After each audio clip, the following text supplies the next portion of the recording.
Shalom, shalom. Este es el estudio del libro del profeta Jeremías, capítulo 49. Y este capítulo básicamente son profecías sobre diferentes grupos. En este contexto es am, profecía contra Amón y luego Edom, también contra Damasco y Kedar y al final contra Elam. Y en adelante, capítulo 50 51, ya casi vamos a llegar al final, con la ayuda del Eterno. Profecías contra Babilonia, que están un tanto extensas y culmina con la narrativa de la destrucción del Beit HaMikdash. Pero este capítulo 49 comienza diciendo, de los hijos de Amón. Así ha dicho Adonai, no tiene hijos Israel, no tiene heredero, ¿por qué tomó como heredad el rey de ellos a Gad, y su pueblo habitó en sus ciudades? Por lo tanto, aquí vienen días, ha dicho Adonai, en que haré oír en Rabá de los hijos de Amón clamor de guerra, y será puesta en montón de asolamiento, y sus ciudades serán puestas a fuego, e Israel tomará por heredad a los que los tomaron a ellos, ha dicho Adonai. Aúlla, oh Heshbón, porque destruida es Jai, y clamen las hijas de Raba, vístanse de sacos, endechen y rodeen por los vallados, porque el rey de ellos fue en cautiverio, sus sacerdotes y sus príncipes juntamente. Verso 4. ¿Por qué te glorías de los valles? Tu valle se deshizo, oh hija contumaz, la que confía en sus tesoros, la que dice, ¿quién vendrá contra mí? He aquí que yo traigo sobre ti espanto, dice el Señor Adonai Sebaot, de todos tus alrededores, y serán lanzados cada uno en derechura de su rostro, y no habrá quien recoja al errante. Y después de esto haré tornar la cautividad de los Benei Amón, dice Adonai. Voy a ver qué dice el comentario del rabí Yehuda Landi en el capítulo 49. Dice, profecía contra Amón, del verso del 1 al 6. Otros profetas que también profetizaron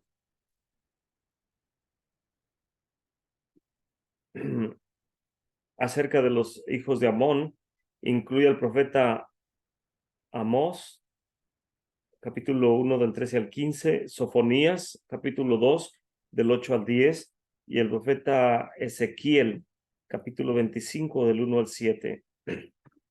La tierra de Amón se extiende desde el Wadi Heshbón, al cual se refiere en la Torá, en el libro de Devarim 34:6. Se le describe ahí como el valle, en el sur, hasta llegar al Nahal y Abok en el norte. La frontera que colinda del lado oeste es el río Jordán, y hacia el este está el desierto. Sihón, el rey de los amorreos, conquistó amplias secciones del reino de Amón, en el cual durante ese tiempo el reino de Amón se fue reduciendo al área que nada más rodea su capital, su ciudad capital, que es Rabat, Benei Amón, Rabat Benei Amón, que hoy en día se le conoce como Amán, en Jordania. Como notamos en el capítulo anterior acerca de Moab, las palabras de los profetas no mencionan la identidad de aquel que vendría y castigaría a Amón. Vamos a ver más detalles. Desde las fuentes neobabilonias aprendemos acerca de un lugar en Babilonia que es conocido como Haamonae, los amonitas. Basado en este apelativo, tal vez podemos deducir que los Benei Amón, los hijos de Amón, fueron de hecho exiliados por los Babilonia. Y parece ser que un grupo de exiliados de Amón se ubicaron en ese lugar. El tratado Kiddushim 72a nos narra acerca del rabí Yehuda Hanasí, que dijo en su lecho de muerte: hay una ciudad en Babilonia que tiene el nombre de Jomanía y cuyos habitantes son básicamente amonitas. Rashi también, en su comentario en el libro de Lamentaciones, capítulo 1, verso 17, asocia estos amonitas con los amonitas que habían sido exiliados ahí por el rey Nabucodonosor. Basándonos en estas fuentes, podemos concluir que fue de hecho el rey Nabucodonosor quien conquistó y destruyó la tierra de Amón y exilió a sus habitantes, llevándolos a Babilonia. Como hemos demostrado en esta narrativa basada en numerosas fuentes, el reino de Amón también se había rebelado contra el rey de Babilonia. Tal vez de acuerdo con el rey Zedekiyahu de Yehuda.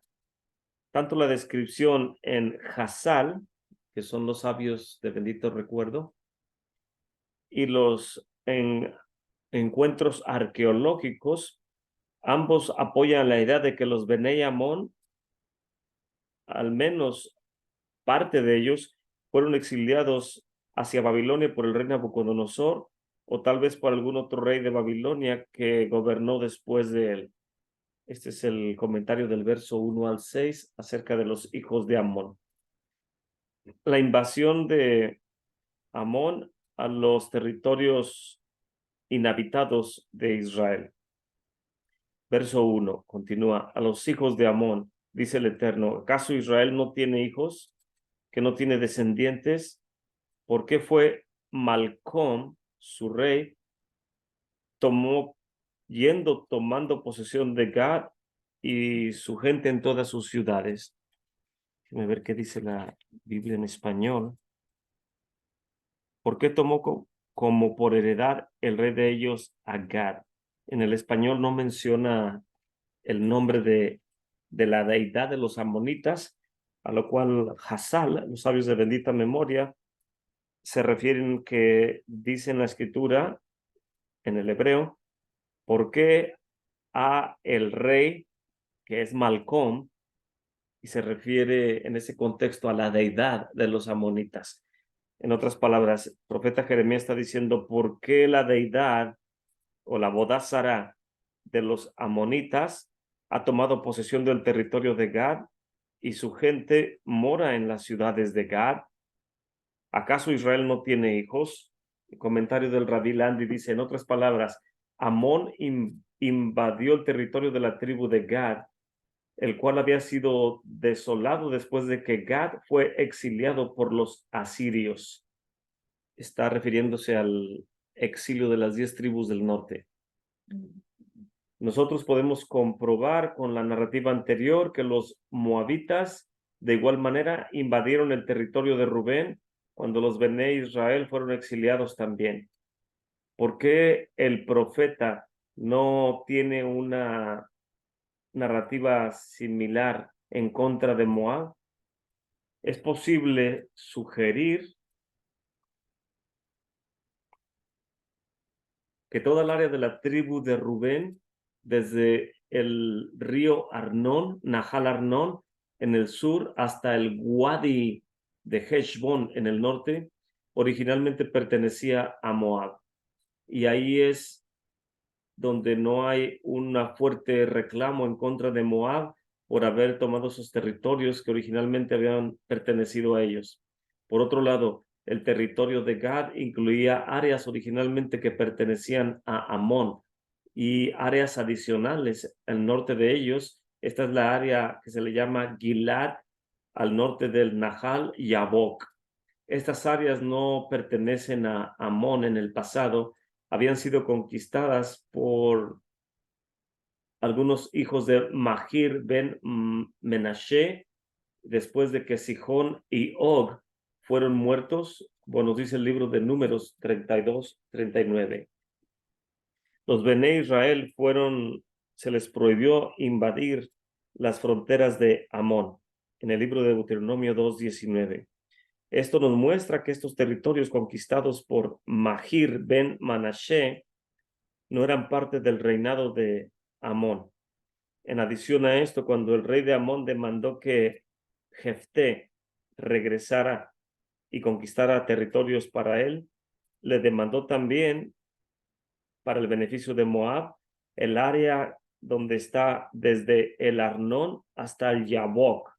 Libro de Jueces 11:13. Entonces, todo esto es el comentario de estos primeros 6 versículos del capítulo 49.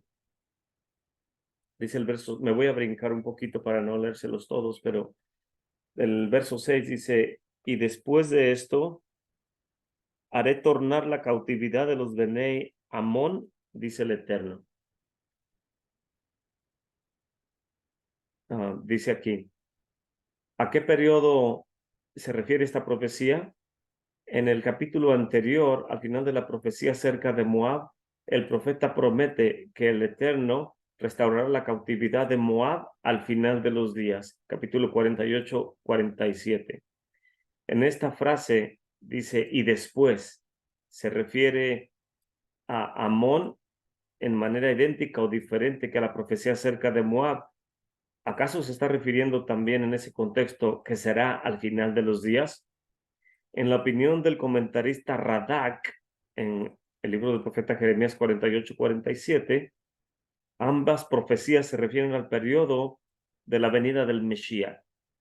Amón y Moab regresarán a su territorio, donde ellos estarán sujetos al gobierno del territorio de Israel. El comentarista Barbanel está en desacuerdo con el comentarista Radak y cree que significa que después de mucho tiempo, pero no relacionado a la venida del Mesías, el Eterno regresará a la cautividad de Moab y de Amón. Por otro lado, de las palabras de el comentarista de nombre Metzudat David, o la fortaleza de David, en ambos versos parece ser que el entendimiento es que hay una diferencia entre las dos profecías. El regreso de Moab sería al final de los días. Eso quiere decir después de mucho tiempo. Por otro lado, el regreso de Amón será inmediatamente después de que los amonitas sean castigados por sus acciones. ¿Qué podemos aprender de los hallazgos arqueológicos al final del reinado de los amonitas?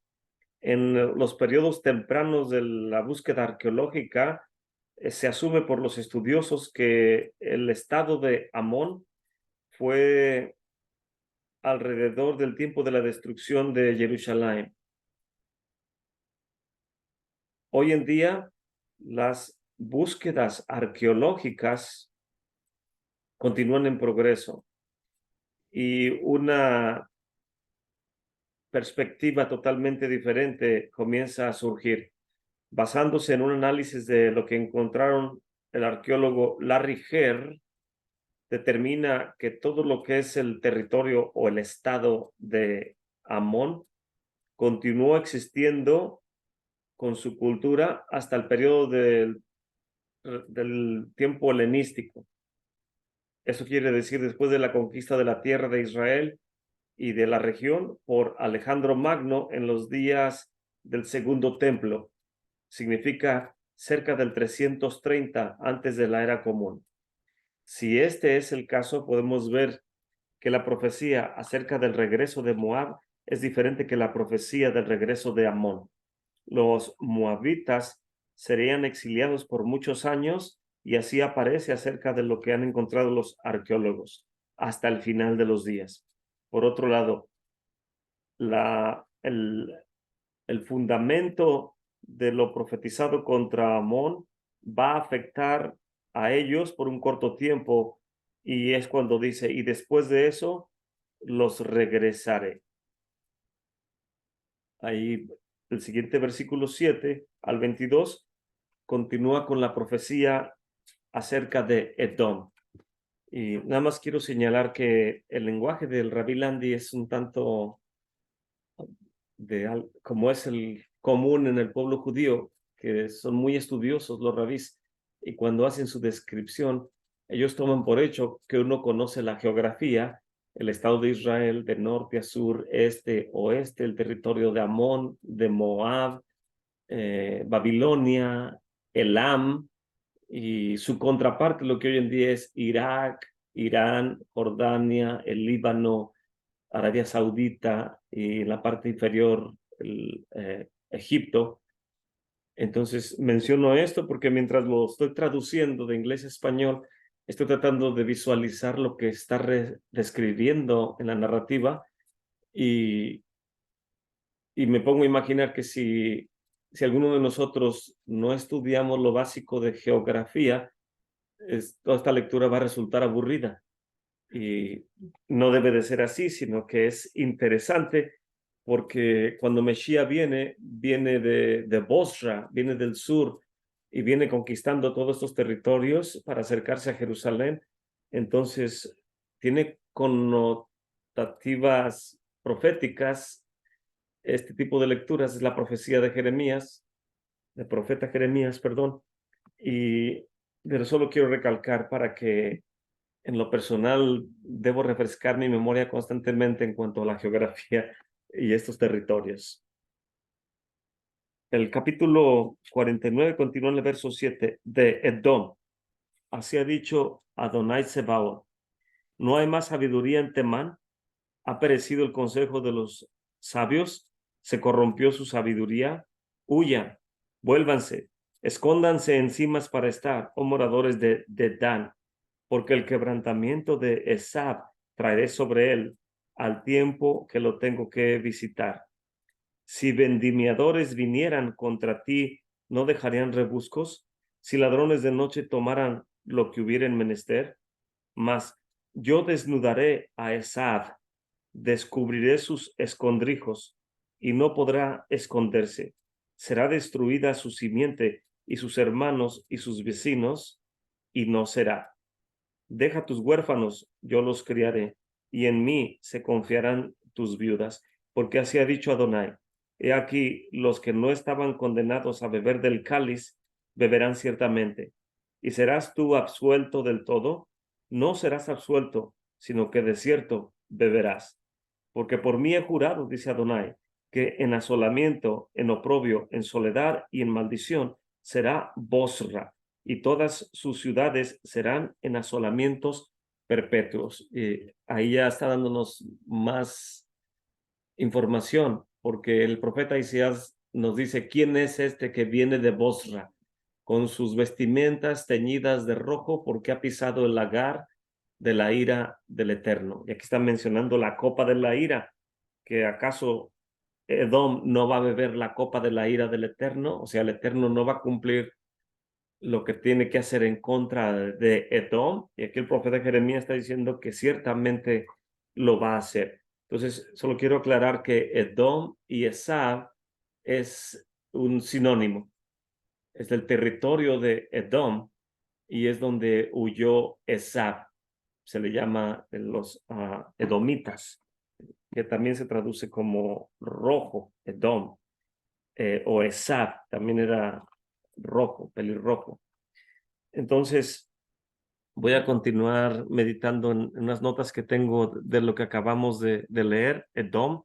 El libro del profeta Abdías es totalmente acerca del futuro de Edom.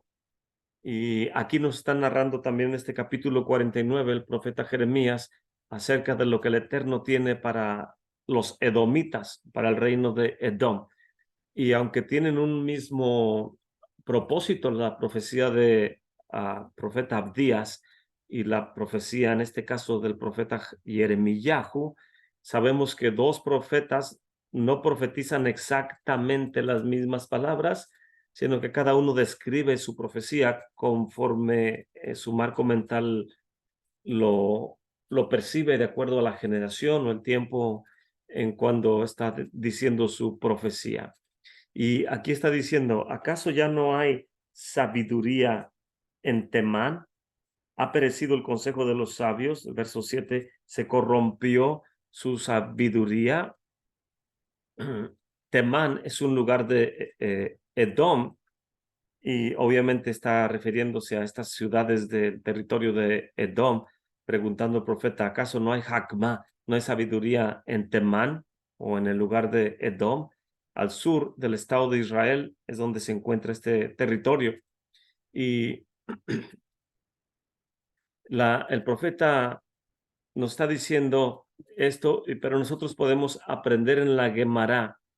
La Gemara nos narra que el rabí Yehoshua ben Hananía, quien es uno de los maestros del rabí Akiva, y sabemos que rabí Akiva es muy famoso por su sabiduría, y él era uno de los estudiosos del rabí Yohanan ben Zakkai.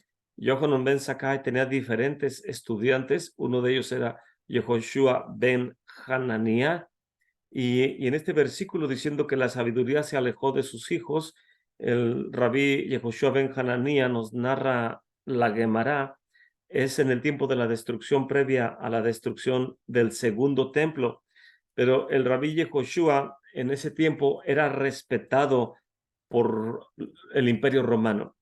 Él amaba como la mayor parte, si no es que toda el, el grueso de sabios de Israel, los estudiosos de Israel, siempre buscan proteger a las familias de Israel, a las tribus de Israel, a la nación de Israel, la tierra de Israel, el santo templo, el Beit HaMikdash en Israel. Siempre todo es para halagar o tomar en perspectiva de honra el nombre de nuestro Padre Celestial, y cómo la Torá y los profetas y los escritos nos narran el amor de todos estos líderes por la gente de Israel, la tierra de Israel y el Elohim de Israel, cosa que en ese sentido básico muchos de nosotros tenemos que aprender a eso. Y cuando nos referimos a Israel, nos referimos a nosotros mismos, no a ellos, haciendo nosotros como si no fuéramos incluidos. Somos una nación, hemos sido incrustados en el olivo natural, por lo cual debemos hacer inclusivo el lenguaje cuando nos referimos al pueblo ortodoxo o a algunos grupos religiosos, ya sea que operen en la tierra de Israel o en Hutz de Aretz o fuera del territorio de la tierra de Israel. Somos una nación, somos una grande familia, todos esperamos la venida de Mesías, y en ese contexto debemos de sentirnos parte de ellos, aunque ellos no nos reconozcan como parte de ellos. Ese ya no es nuestro problema, pero el Rabí Akiva siempre defendiendo a la nación de Israel, enseñando a la nación, y aprendemos también en la Gemara que cuando el Eterno, bendito sea su nombre, le mostró a Moshe Rabbeinu en una visión, esto dice la Gemara, que Rabí Akiva estaba enseñándole secretos de la Torá a sus discípulos, y les enseñaba acerca de las letras hebreas, y les enseñaba acerca de las coronas que vienen encima de las letras, valga la redundancia, coronando cada una o algunas de las letras en el Sefer Torah, y con cuánta sabiduría, con cuánta devoción estaba el Rabí Akiva enseñándole a sus talmidim.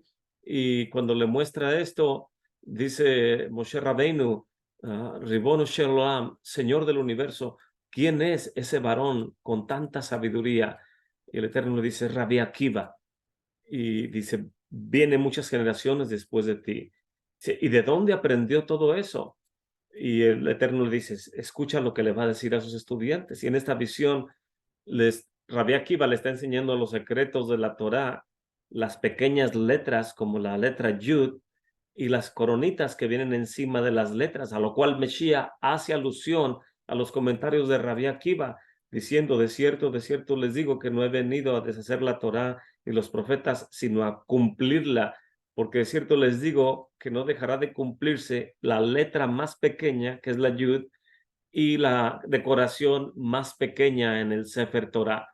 Entonces, cuando en esta visión el Eterno le dice a Moshe Rabenu, espera, escucha lo que va a decir Rabbi Akiva, y cuando está enseñando Rabbi Akiva, le dice a los talmidim, Todo esto lo recibí, es una mesora, es una enseñanza que viene desde Moshe en el monte Sinaí.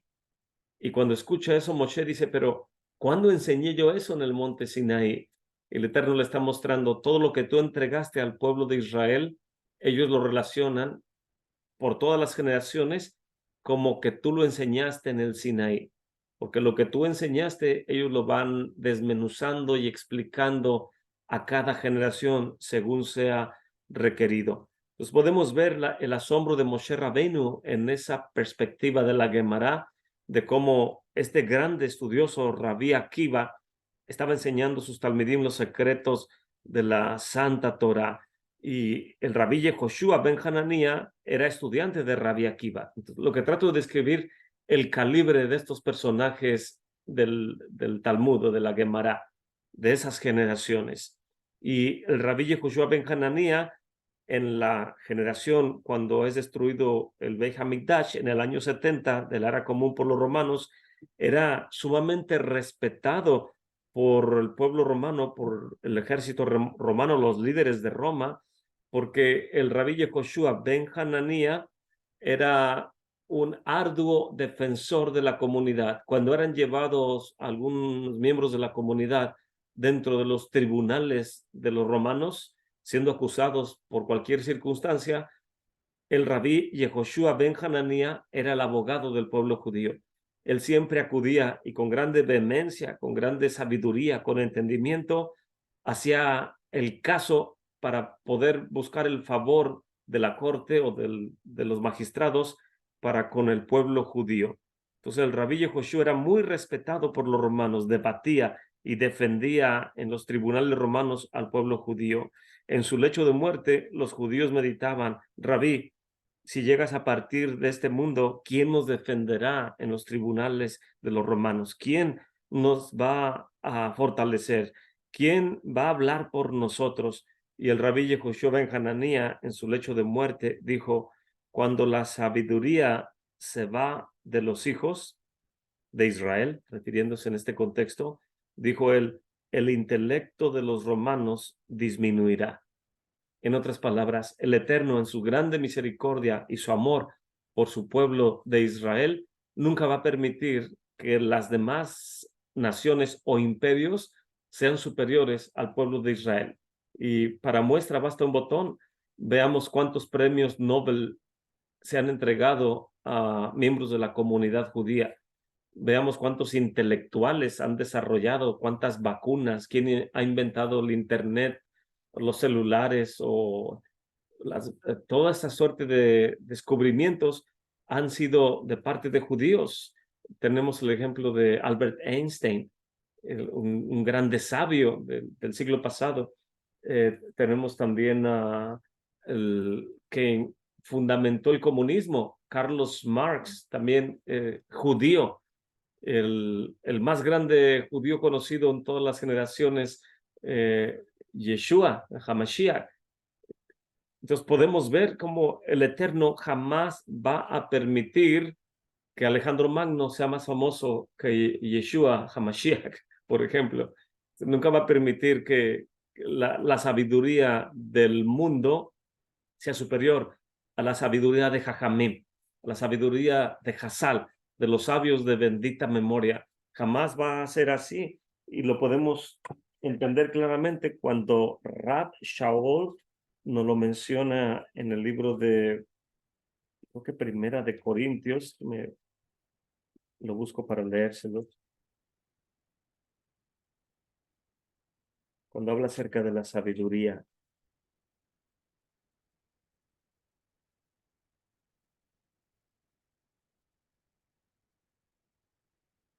Tenemos el capítulo 2, dice, así que hermanos, cuando fui a ustedes, no fui con altivez de palabra o de sabiduría a anunciarles el testimonio de Mesías, porque si me propuse saber algo entre ustedes, perdón, porque no me propuse saber algo entre ustedes, sino a Yeshua HaMashiach y a este crucificado.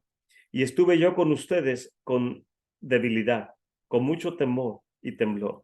Y ni mi palabra ni mi predicación fue con palabras persuasivas de humana sabiduría, Adam Hakma. No me acerqué a ustedes, no fui a Corintio, aunque tienen suficientes sabios ahí. Ahí tienen el griego koiné y todo el pensamiento de la filosofía, los epicúreos y Aristóteles, ¿cómo se llaman los demás? Sócrates, Platón, Aristóteles, los grandes filósofos griegos. Rab Shaul cuando viene ahí dice, ni mi palabra ni mi predicación fue con palabras persuasivas de Adam Hakma, de sabiduría de varón, de hombre de este mundo, sino con demostración del Ruach y de poder, de Koach, para que su emuná no esté fundamentada en la sabiduría de los hombres, sino en el poder de Elohim. Podríamos preguntarle a Ruth, que se le conoce como la madre de la realeza, y los sabios de Israel dicen que vivió hasta el tiempo del rey Salomón, cuando nos dice la escritura, creo que en Primera de Reyes, que la reina estaba sentada junto al rey. Se le conoce la reina de Judá, de donde vienen los reyes de Judá. Y no puedo imaginarme que alguien le preguntara a Ruth, a Malca, la reina de Judá, diciéndole, reina, ¿crees que sería interesante que aprendieras griego de los pensadores griegos para entender el Nuevo Testamento? O, reina, ¿sería interesante que aprendieras de la sabiduría de Moab o de Amón? O que vayamos con los asirios o con algunas de las demás imperios para aprender sabiduría. Seguramente ella aclararía, no estoy siendo parte de esta grande nación si hubiera sabiduría en otro territorio, si hubiera misericordia en otro territorio. Obviamente que Ruth quiere ser parte de este plan de salvación que el Eterno tiene y que a través de Yehudá viene el cetro, el reinado, la redención de este mundo. Entonces, lo que trato de describir un poco es que aquí Rab Shaul, que es de la tribu de Benjamín, ni siquiera es de Judá, pero siempre hace equipo con Yehudá, porque Yeshua en el camino a Damasco dice, instrumento me es este para mandarlo delante de reyes y delante de grandes, porque tiene la sabiduría de Judá, tiene la sabiduría del pueblo de Israel. Rab Shaul tiene la Hakma Eliona, la sabiduría que viene de lo alto, no la sabiduría que es animal, terrenal ni diabólica, sino la sabiduría Eliona, la Hakma Eliona. Aquí lo dice más adelante. Sin embargo, hermanos, hablamos sabiduría, verso 6, entre perfectos y sabiduría y Hakma, que no es de este tiempo, ni de los príncipes de este siglo que se deshacen.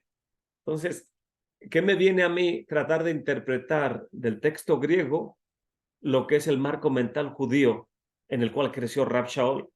El Nuevo Testamento está escrito en griego, obviamente, pero es superior tratar de entender el marco mental de Hassal, de los sabios de Israel, depositado en la mente de Rab Shaul, hablándole a romanos, a corintios, a Galacia, a Colosas, para poder entender el mensaje que viene detrás. Porque si trato de entenderlo a través de la filosofía de Corintio o de Galacia o del pensamiento de los griegos, es por eso que surgió la teología de reemplazo, porque el entendimiento del Nuevo Testamento que hicieron los padres de la iglesia es uno de los peores crímenes que ha habido en el pensamiento de interpretar el marco mental del pueblo judío.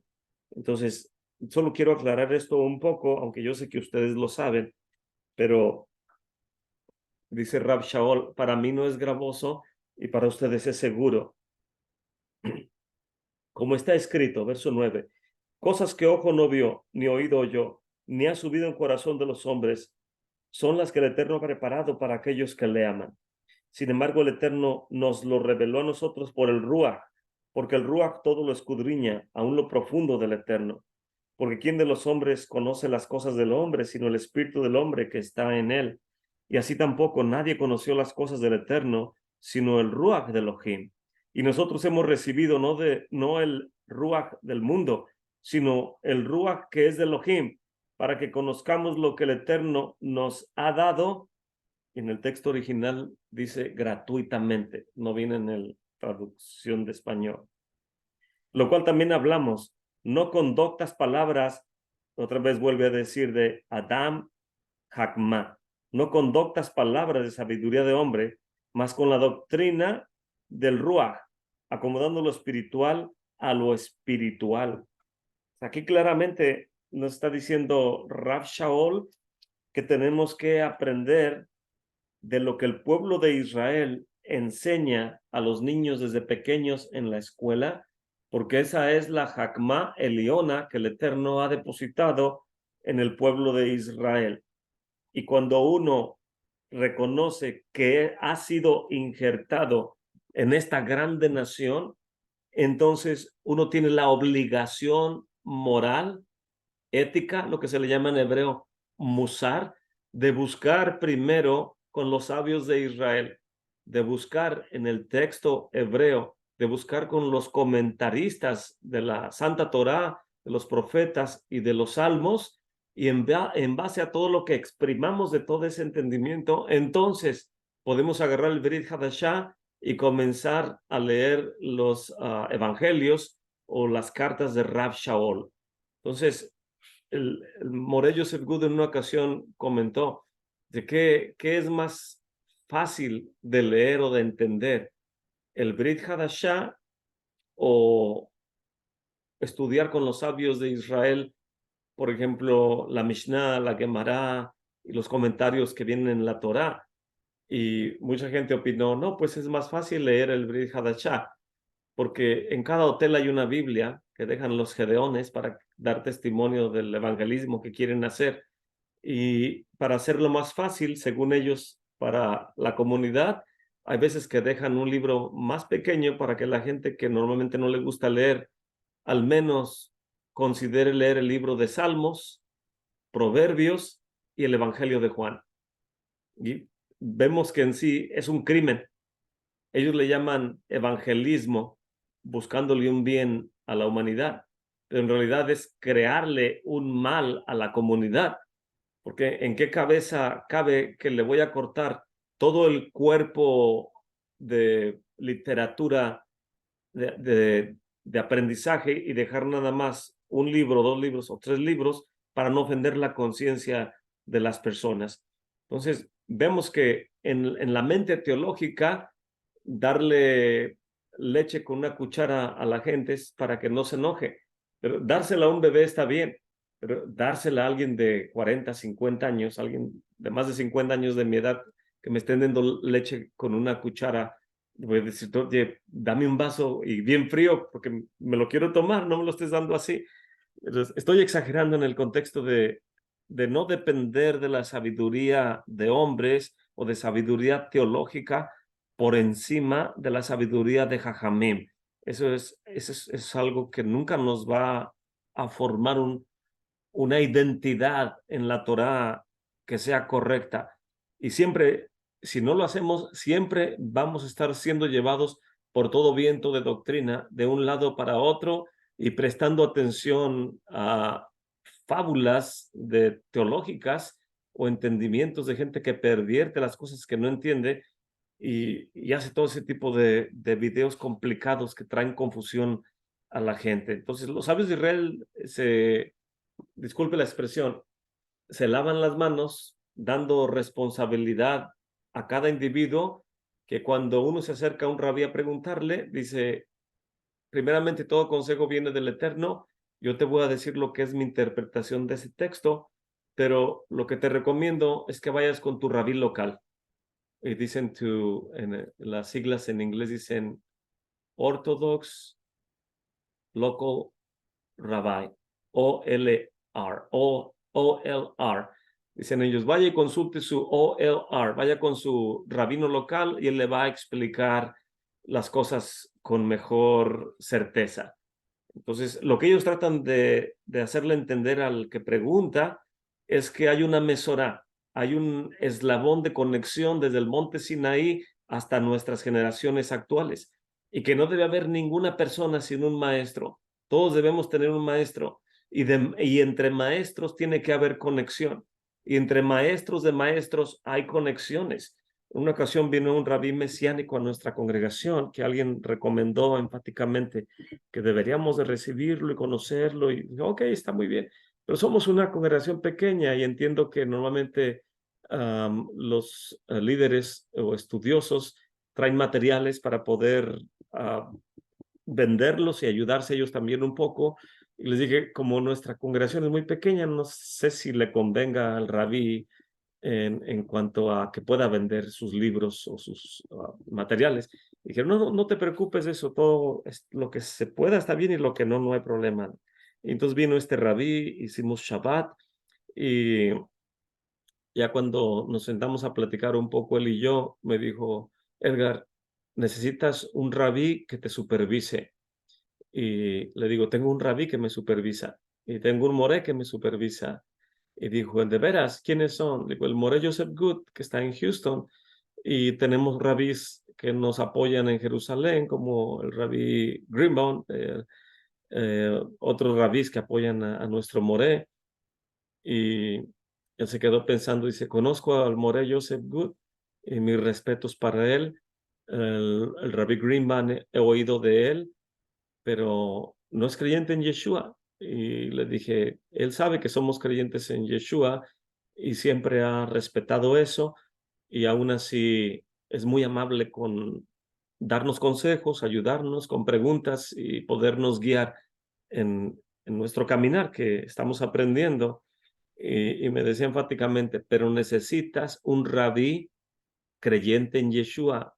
Y le dije, ok, le digo, es su punto de vista, muchas gracias. Y iba caminando conmigo y dice, Edgar, necesitas un rabí encima de ti creyente en Yeshua. Le digo, tengo mi rabí y tengo mi moré, Joseph Good.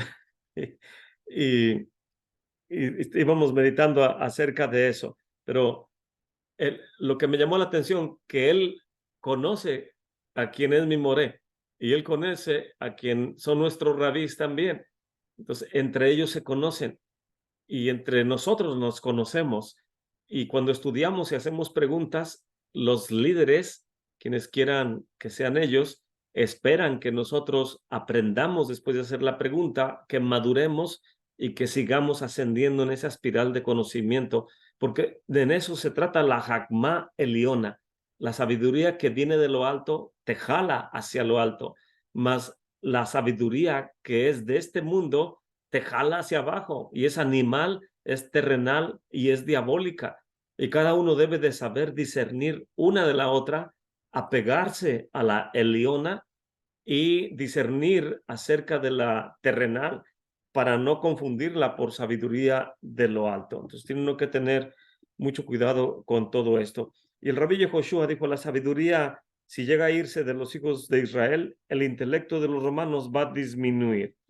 En este contexto es ineficaz que el creyente estudioso de la Torá estudie derecho romano, que estudie teología, que estudie filosofía griega, que estudie el contexto de las naciones de Asiria o Edom o todo esto, lo que le llaman en el antiguo cercano oriente. Usted lo puede ver en una ocasión fui creo que a Wikipedia y pregunté cuál es el origen en inglés le llaman ANI, Ancient Near Eastern, o el antiguo cercano oriente.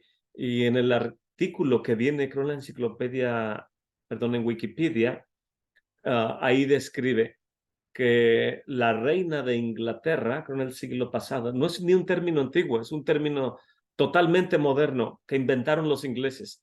Y cuando los ingleses, que fueron grandes conquistadores en Asia y en Europa, le traían las riquezas en los barcos a la reina de Inglaterra, ella les preguntaba, ¿y este oro de dónde viene? ¿Esta madera de dónde viene? ¿Estas piedras preciosas de dónde vienen? Y ellos le decían, del antiguo Oriente. Y ella dice, pero ¿de dónde exactamente? ¿De Asia o de China o cuál? ¿De las islas? ¿De dónde? Y como no sabían describirle con detalle acerca un área geográfica de otra, decidieron inventarse lo que es diferenciar entre el antiguo lejano oriente y el antiguo cercano oriente. Entonces, ahí vemos que es una connotación inventada por los ingleses, pero que obviamente en tiempos de Rab Shaul no estudiaban ANE, Ancient Near East, no estudiaban las, ¿cómo se le llaman? Las culturas de, de esas naciones o de esos reinos por encima del pueblo de Israel. O sea, lo que trato de decir que en las yeshivas, en las casas de estudio de la Torá, se enseña acerca de la Hakma Eliona, se enseña acerca de la sabiduría del Eterno, lo que habla el libro de Bereshit, Shemot, Vayikra, Bamidbar, de Barim, lo que hablan el asunto de los jueces, Josué, viene después Samuel, primera y segunda de Reyes, primera y segunda de Crónicas. Todo tiene un orden cronológico en base a la necesidad del creyente, y cuando ya cimentamos todo ese conocimiento, entonces tal vez podemos echar un vistazo a lo que los griegos en su jagma terrenal, animal y diabólica, como no pueden percibir la visión general de la creación del Eterno y la sabiduría que ha depositado a su pueblo a través de sus santos profetas y de sus sabios, ¿qué es lo que hicieron los griegos? Para tratar de entender de una manera más práctica, dividieron en secciones: astronomía, anatomía, agronomía.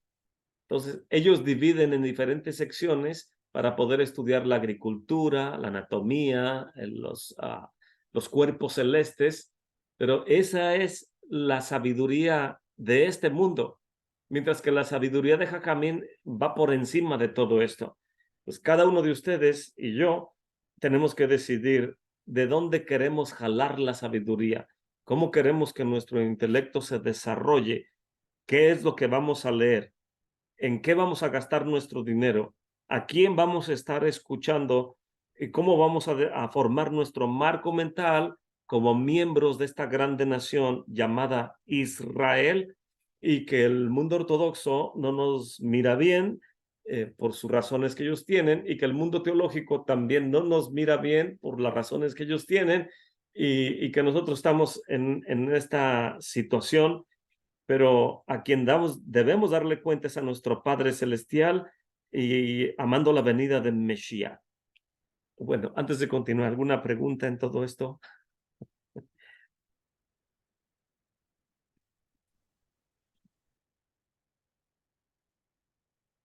Ok, verso 8. No deban a nadie nada. Oh, perdón, no. Todavía estoy en el Brit Hadashah. Voy a ir a Jeremías 49:8. Huyan, vuélvanse, escóndanse en cimas para estar, oh moradores de Dedán, porque el quebrantamiento de Esab traeré sobre él al tiempo que lo tengo de visitar. Y más adelante dice: tu arrogancia te engañó, en el verso 16, y la soberbia de tu corazón, tú que habitas en cavernas de peñas. Pero viene otro versículo, dice que lo va a descubrir. Verso 10. Mas yo desnudaré a Esab, descubriré sus escondrijos, y no podrá esconderse. Será destruida su simiente y sus hermanos y sus vecinos, y no será. Entonces aquí está diciendo que va a castigar a Edom o a Esab. Descubriré a Esab. El Midrash dice acerca de esto que Esab tenía un plan, ya que lo que él quería era quedarse con la autoridad, con el liderazgo acerca de lo que el Eterno le prometió a Abraham Avinu, a Yitzhak Avinu y a sus descendientes. En ese tiempo había fallecido Abraham Avinu. Yitzhak, nuestro patriarca, estaba en duelo y es por eso que le llevan el plato de lentejas para poder consolarlo, porque es una comida que los sabios de Israel dicen que cuando uno visita a alguien que está en luto, uno es mejor quedarse callado. Y como nuestra boca tiene, es como un círculo, es propio llevar, como en este caso, lentejas que son circulares, como diciendo, respeto con mi silencio tu dolor y te traigo esta sopa para que tengas algo con que sustentar tu cuerpo. Entonces, estaba en este dolor y Rebeca, había recibido una profecía de parte del Eterno que Esab intentaría matar a Jacob y, y entonces Rivka se la dice a Yitzhak. Y Yitzhak le dice a Jacob que tiene que huir, que tiene que irse, porque su hermano procura matarlo. Entonces, el plan de Esab era deshacerse de su hermano Jacob, pero sería algo sumamente obvio en su denigración, en su perversidad, que también matara a su padre. Entonces, no se animaba a matar a su padre, pero sí podía matar a su hermano. ¿Y qué es el plan que él fue desarrollando? Dijo, esperaré a que mi padre muera y entonces mataré a Jacob. Pero obviamente no quiso esperar. Cuando murió Abraham vino, Yitzhak está en su lecho de muerte. Entonces los sabios, los midrashim, nos dicen que Esaf fue y mató a Nimrod y le quitó las vestimentas de Adán, de las pieles que el Eterno había hecho en el huerto del Edén para Adán y Jabá, que nada más de verla era algo impresionante. Y los animales en toda la creación, de ver esas vestimentas tan luminiscentes hechas por la mano del Eterno, los animales se postraban. La gente temía quien tuviera esas vestimentas. Nimrod se convirtió en un grande líder por causa de esas vestimentas y Esab quería adjudicárselas. Entonces, ¿qué hizo? Fue y mató a Nimrod, trajo las vestimentas, las escondió en su casa. Su madre se dio cuenta de todo esto y aparte había recibido esa profecía, Rivka, de que el plan de Esab era deshacerse de todo aquel líder que estuviera a su alrededor para quedar él como el único y soberano rey en toda la creación del Eterno. Y sabiendo este plan, se lo contó a Yitzhak. Yitzhak le dijo a Jacob que huyera. Y entonces Esab dice, tengo que deshacerme de mi padre y no lo puede hacer él. ¿Qué es lo que él hace? Va con los descendientes o con Ismael y le dice a Ismael, eh, hazte cargo de matar a mi padre porque es tu hermano. No se ve tan mal que yo mate a mi padre, que sea un patricida, pero tú puedes matar a tu hermano y yo voy a matar a mi hermano y los dos gobernaremos todo el mundo. Obviamente que en el plan de Esab era él matar a Ismael y quedar él como el único y soberano líder de la creación. Entonces, en ese contexto, ese era su plan. Y Jajamim nos dice aquí en el verso 10 que el Eterno dice, yo desnudaré a Esab. Esab cree que nadie ve lo que él está planeando, cree que no me doy cuenta de su plan perverso que tiene. Yo lo voy a desnudar, voy a descubrir sus escondrijos. No podrá esconderse y será destruida su descendencia y sus hermanos y sus vecinos y no será. Y en el verso 11 dice el Eterno, a los hijos o hijas de aquellas personas que Esab ya había matado, porque era un homicida. Dice, deja tus huérfanos del pueblo de Israel. Dice, yo los criaré y en mí se confiarán tus viudas, porque así ha dicho Adonai. Y aquí que los que no estaban condenados a beber del cáliz beberán ciertamente, y serás tú absuelto del todo, no serás absuelto, sino que de cierto beberás. Porque por mí he jurado, dice Adonai, que en asolamiento, en oprobio, en soledad y en maldición será Bosra, y todas sus ciudades serán en asolamientos perpetuos. Entonces, hoy en día, ¿quién decimos que es Edom? Roma. Es el sistema religioso, es la bestia que dice el profeta Daniel, que es la combinación de las tres anteriores, que Babilonia representada por un león y Persia por un ¿cómo se llama? Un leopardo, y Asiria por un oso, y la cuarta bestia es espeluznantemente asombrosa. Tiene la fiereza de Babilonia, la corpulencia de los persas, y tiene ¿aquí me falta? La corpulencia del oso y la velocidad de los griegos. Y en ese contexto, Roma es una combinación de esa fiereza, de esa corpulencia y de esa velocidad con la que se movía Alejandro Magno.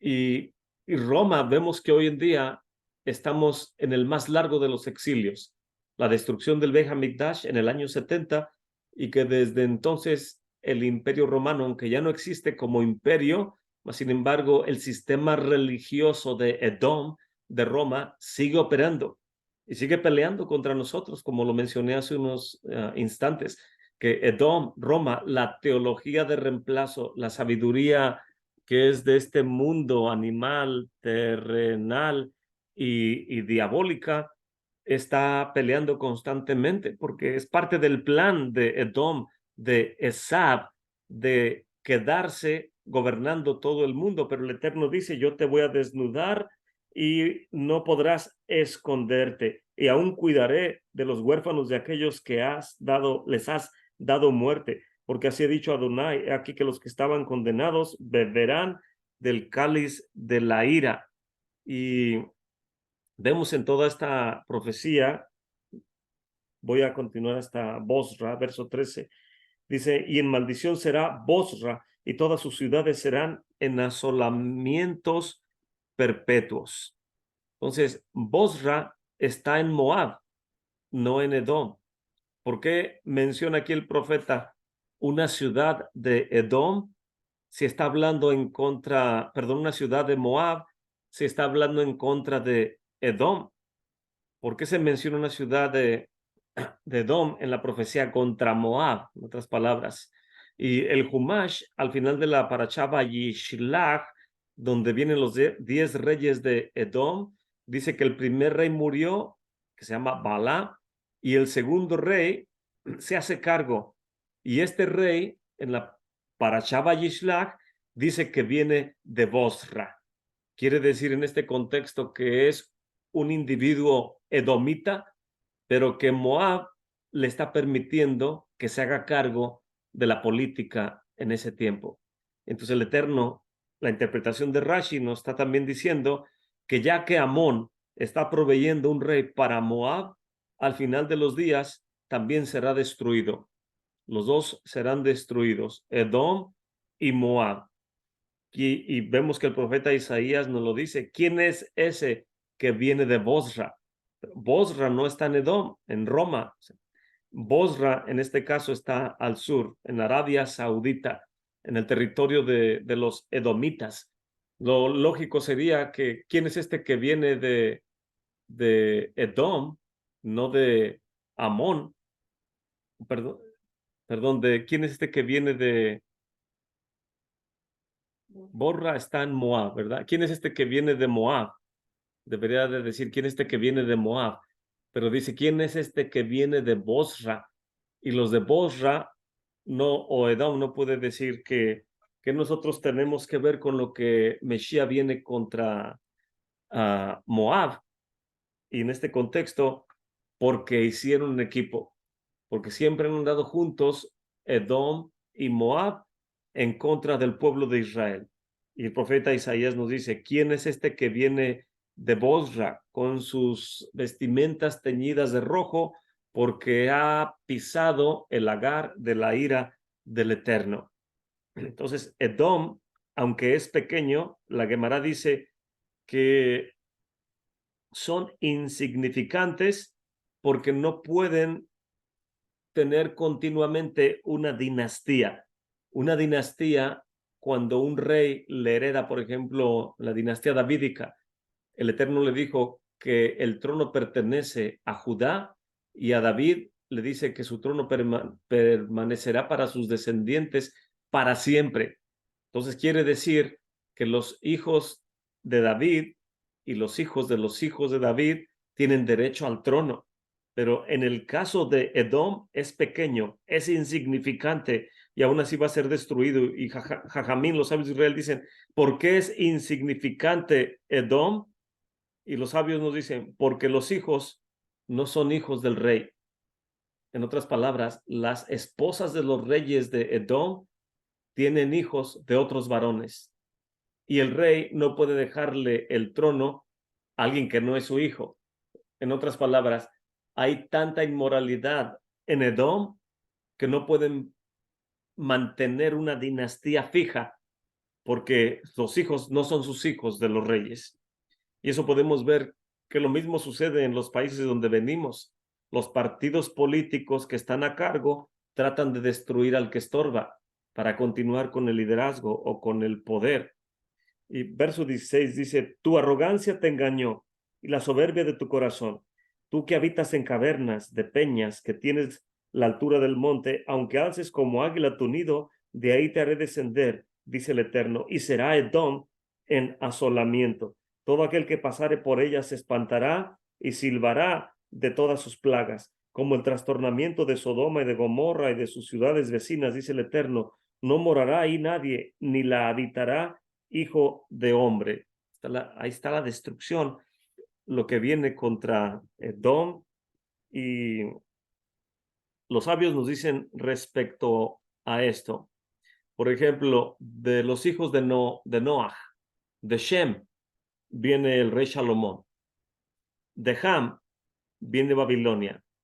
De Jafet vienen los griegos y los romanos. Y vemos que los griegos, los romanos, o la cuarta bestia, destruyó el segundo templo. En este caso, los descendientes de Jafet. Pero los descendientes de Ham, Babilonia, destruyó el primer templo. O sea, los descendientes de Ham y los de Jafet han traído mal a los descendientes de Shem, en este caso al pueblo de Israel. Nos han traído grande oprobio y destrucción, como todos sabemos. La Gemara nos dice que Edom controla el mundo por 9 meses y es un tipo de gestación. O sea, 9 meses no es literal. Obviamente los sabios de Israel no lo están diciendo. Están diciendo que Edom tiene el poder de controlar el mundo antes de que nazca la criatura, antes de que vengan los dolores de parto del Mesías. Ve usted la Jacma Eliona, la sabiduría de los sabios. Nos está diciendo que antes de que venga Mesías, Roma o Edom seguirá en poder. El sistema religioso que va a prevalecer justo hasta antes de la venida de Mesías es Edom y ningún otro. Entonces, esta es lo que nos está diciendo Hazal en este contexto. Los Heblei Shel Mesías, los dolores de parto del Mesías, antes de la venida del Mesías Ben David, Edom está a cargo del control religioso de las naciones, de la sabiduría animal terrenal y diabólica. Y dicen los sabios también que de manos de una pequeña oveja caerá Edom. Déjeme ver si lo veo por aquí.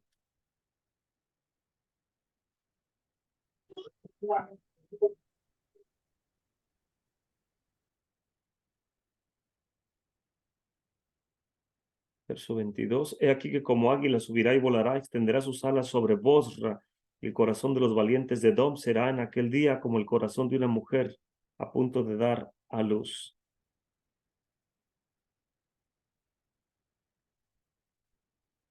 Ese versículo, no sé si lo tomé de la Gemara. Si de manos de una pequeña oveja caerá Edom. ¿Y quién es esa pequeña oveja? Los sabios dicen Meshiach ben Yosef, el que es descendiente de Rachel. Y así como Rachel nunca habló nada en contra de su hermana cuando su padre le dio a Jacob como esposo, o le dio a Lea como esposa a Jacob, se quedó con la boca cerrada para no avergonzar a su hermana públicamente. Entonces, en ese contexto, la casa de Rachel siempre tiene la boca cerrada y Mesías viene como oveja al matadero, no abrió su boca. Entonces, Yosef tiene el poder de destruir a Esav.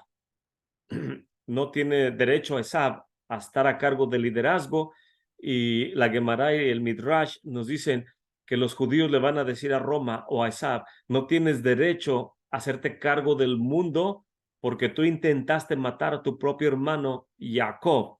Esav es un asesino desde el principio, quería matar a Jacob, y nada más porque no quería ser tan descarado si no hubiera matado a su propio padre.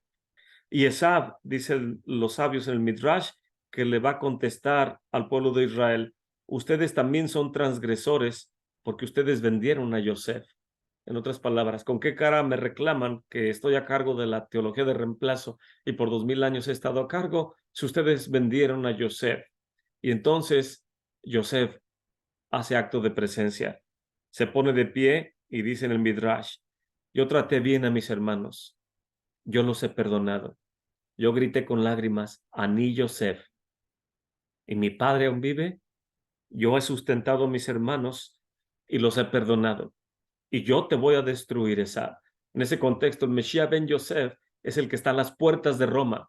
Es el que tiene el poder de destruir a Edom, al sistema religioso de Roma. Por eso dice Mesías: nadie me quita la vida, porque aunque Roma puede acusar al mundo ortodoxo o a Yehudá de haber vendido a Yosef, Yosef se pone de pie y dice: nadie me quita la vida, tengo el poder para ponerla y para volverla a tomar, porque ese mandamiento recibí de mi padre, y esa autoridad que el Eterno me ha dado es lo que me da la fortaleza de decir: no temas, manada pequeña, ven y posee el reino, porque ha sido entregado de mi padre para mí y yo se lo doy a quien yo quiero. O sea, lo que trato de describir es la fortaleza de las palabras del Mesías ben Yosef, haciéndose cargo de que no puede nadie acusarlo a él. Nadie me quita la vida. Tengo el poder para ponerla y tengo el poder para volverla a tomar, porque ese es un mandamiento que recibí de mi padre. Entonces, qué asombroso lo que Jajamín nos puede enseñar. Podemos penetrar el texto de los evangelios con el trasfondo del conocimiento de los sabios de Israel, y aunque un rabino no sea creyente en Yeshua, tiene la Hagma Eliona, y tan solo de escuchar a un rabino disertar acerca de este capítulo, por ejemplo, 49 del profeta Jeremías, es como si te estuviera interpretando lo que dicen los evangelios o lo que dicen las cartas apostólicas. Entonces, me voy a detener ahí. La siguiente semana podemos terminar este capítulo. Nada más tengo una meditación que la siguiente semana podemos verla. Dice la Gemara en el Tratado Kedushim, página 49, donde habla acerca de 10, que 10 medidas de hermosura el Eterno dio a la creación, 9 las tomó Jerusalén y una se la repartió el mundo. 10 partes de pobreza vinieron a este mundo en la creación, 9 las tomó Babilonia y una el mundo. En otras palabras, la mayor parte de la pobreza está en Babilonia, pero uno dice: Babilonia era rico. ¿De qué está hablando Jajamim? También dice 10 partes de arrogancia, nada más porque dice aquí, verso 16: tu arrogancia te engañó y la soberbia de tu corazón, tú que habitas en cavernas de peñas. Los 10 partes de arrogancia vinieron a este mundo, 9 las tomó Eilam, que está al sur de Babilonia, y una se la repartió el mundo. Entonces la Gemara dice: ¿cómo sucede esto? La arrogancia estaba en Babilonia, no en Eilam. Y los sabios dicen: sí, pero de Babilonia se extendió hasta Eilam, que está junto a Babilonia, y ahí se anidó. Entonces la arrogancia que había en Babilonia vino a Eilam. Por eso la Gemara dice que 10 medidas de arrogancia vinieron al mundo, 9 las tomó Eilam. Los sabios dicen: ¿pero qué no estaba en Babilonia la arrogancia por su riqueza? Sí, pero se extendió hasta Eilam, y Eilam la recibió bien, y ahí se quedó la arrogancia. Y los sabios dicen: si quieres saber cómo identificar la fuente de la arrogancia, busca la pobreza, pero no de dinero, sino pobreza de Torah. Babilonia era muy rico en dinero y también era rico en el estudio de la Torá, pero en Eilam no estudiaban la Torá. Y aunque los sabios dicen que Mardochai y Daniel llegaron a vivir en el territorio de Eilam, ahí es donde está Shushan Javira, la narrativa del libro de Esther. Los sabios dicen, si ahí estuvo Mardochai y ahí estuvo el profeta Daniel, ¿cómo es que no hay estudiosos de la Torá en Eilam? Y Jajamín dicen, sí, ahí estuvo Mardochai, ahí estuvo Daniel, pero no había discípulos, no había gente que prestara atención a los labios de los justos. Por lo tanto, ¿quieres saber dónde hay arrogancia? Busca pobreza, pero no de dinero, pobreza de la Torah. Lugares donde desechan a Hazal, lugares donde le dan la espalda a Jajamín, lugares donde desechan la ley oral. Y nada más cierro diciendo con esto que en una ocasión una hermana me mandó un video, que si podía escucharlo, era de un maestro de raíces hebreas hispano, muy conocido, tiene muchos lugares donde la gente lo sigue y lo estudia y todo. Y me dice, ¿podría usted escuchar este video? Quiero ver qué opina de algo que dice este varón. Y lo escuché nada más, creo, como 2 minutos, creo, porque ya no aguanté escucharlo más. Estaba hablando perversidades de los sabios de Israel, perversidades de la ley oral, de la Gemara, de la Mishnah, y le dije, disculpe, mi hermana, pero no tolero prestar oído a ese tipo de enseñanzas en labios de esas personas y en este caso me abstengo y le ofrezco una disculpa que no puedo, la verdad no pude escuchar ni 5 minutos de ese video. Entonces, es mejor invertir nuestro tiempo en el estudio de la Torá, de los labios de los sabios de Israel y que el Eterno nos ayude a poder madurar en este caminar. Amén.